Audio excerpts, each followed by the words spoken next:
Ravi de vous retrouver pour une nouvelle vidéo sur l'anatomie. Aujourd'hui, on va décortiquer les 60 pièces que je vous laisse mettre le prénom en bas en commentaire. On va la rebaptiser. On va du coup décortiquer, je vais décortiquer avec vous tous les organes que contient notre corps. Pour donner suite à la première vidéo sur les systèmes, aujourd'hui on va voir plus en détail les différents organes, de quoi on est composé. Pour ceux qui ne me connaissent pas, je me présente, je m'appelle Vina. J'ai créé cette chaîne pour aider tout le monde à aller au-delà de la maladie, pour trouver la vie et l'amour. Et grâce à mon expérience professionnelle dans le domaine de la santé et dans le social, je mets en avant vraiment tous mes outils pour que vous aussi, vous puissiez aller au-delà de la maladie, pour trouver vraiment la vie et l'amour. Et aujourd'hui, on est vraiment dans le cœur de l'anatomie du corps humain. Et vraiment vous faire part de comment fonctionne tout cela. Donc c'est parti. On va commencer par le de haut en bas. Donc ici nous avons le cerveau. Je vais le modeler. Nous avons le cerveau, je vais vous montrer comme ça. Nous avons le cerveau, nous avons l'hémisphère droite, l'hémisphère gauche, et en dessous, juste ici, vous avez le cervelet.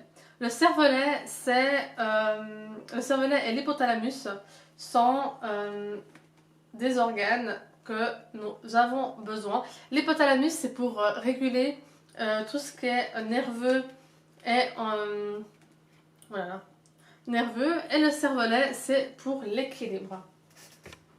Je vous fais vraiment rapidement comme ça. C'est juste pour avoir une idée globale et après j'irai dans les détails dans les prochaines vidéos. Nous avons du coup tout ce qui est poitrine. La poitrine est composée du muscle du pec et les ganglions mammaires. Que vous soyez un homme ou une femme, vous avez des ganglions qui servent en effet pour la femme à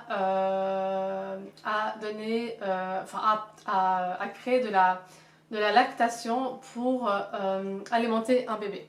Donc c'est automatique chez la femme. Dès que la femme accouche, le cerveau va informer directement les ganglions pour produire du lait. Nous avons du coup tout ce qui est pharynx et larynx. Nous avons la veine jugulaire, donc les veines jugulaires en bleu. Nous avons les carotides en rouge qui démarrent depuis l'aorte. Quand vous avez un AVC, en général, c'est ou les carotides ou les veines jugulaires qui sont touchées. Et donc, il y a un thrombus et ça fait qu'en fait, la circulation se fait moins bien, voire obstruée. Et du coup, le cerveau est moins oxygéné et ça peut provoquer une hémiplégie ou un AVC. Donc, pour faire gros. Nous avons du coup tout ce qui est côtes. Donc ça, c'est les côtes. On a 12 paires de côtes. Dans les côtes flottantes, c'est celle-ci. Au milieu, nous avons le sternum. Donc quand vous faites opérer du cœur ou des poumons, le chirurgien va ouvrir cet os-là et va du coup écarter l'os pour accéder à tout ce qui est poumon et cœur. Et du coup, on va découvrir les organes. Nous avons un bout de poumon qui a sauté. Donc là,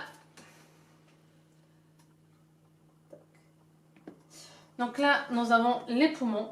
Il y a un qui est composé de 3 lobes et un autre poumon qui est composé de 2 lobes. Pourquoi? Pour simplement laisser la place au cœur qui se trouve au centre.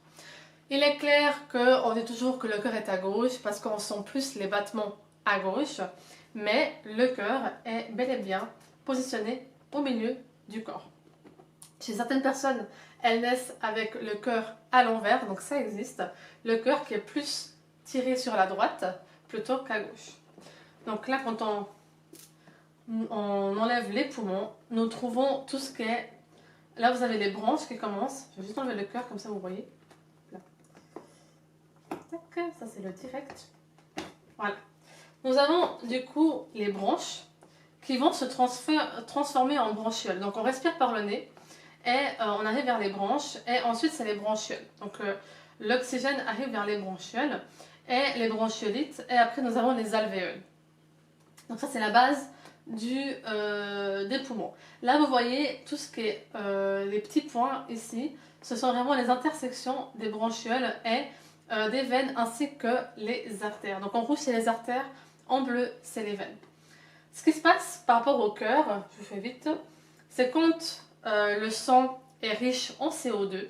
Donc là vous voyez, il y a la veine qui est en bleu, elle va aller dans les poumons et c'est grâce aux alvéoles que se fait les échanges gazeux. Donc le sang riche en CO2 se transforme en sang propre en oxygène qui est en rouge.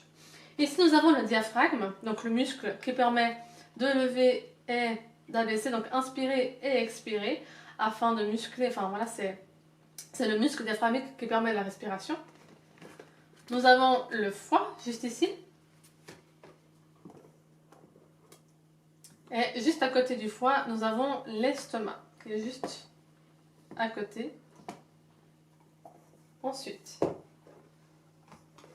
pour l'estomac, nous avons les muqueuses qui sont jaunes. Pourquoi? Parce qu'en fait, l'estomac, il y a ce qu'on appelle les sucs gastriques qui vont en fait permettre de métaboliser les aliments. Ça, on verra dans une prochaine vidéo aussi. Nous avons le côlon. Le côlon, il est représenté en gris. Nous avons le côlon ascendant, transverse et descendant. Donc le côlon qui monte, le côlon qui traverse, pour parler en bon français est simple, et le côlon qui descend sur le rectum et l'anus. Voilà. Et nous avons l'intestin grêle, qui est composé du duodénum, du jéjunénum, et qui, on dit que si on le coupe et on l'ouvre, il est grand comme un terrain de foot. Donc il fait à peu près 7 mètres. Et voilà toute la vascularisation du système intestinal pour, en effet, avec différents sucs, aussi les bactéries intestinales, permet aussi de détruire certains aliments qui n'ont pas été détruits avant afin de les transformer en matière fécale pour que nous puissions les éliminer convenablement. Et là nous avons tout ce qui est vessie juste en dessous là. Voilà pour... nous avons ici les reins, le système rénal avec le lobe droite et le lobe gauche qu'on ne peut pas enlever. Et ici nous avons la rate, juste ici à gauche.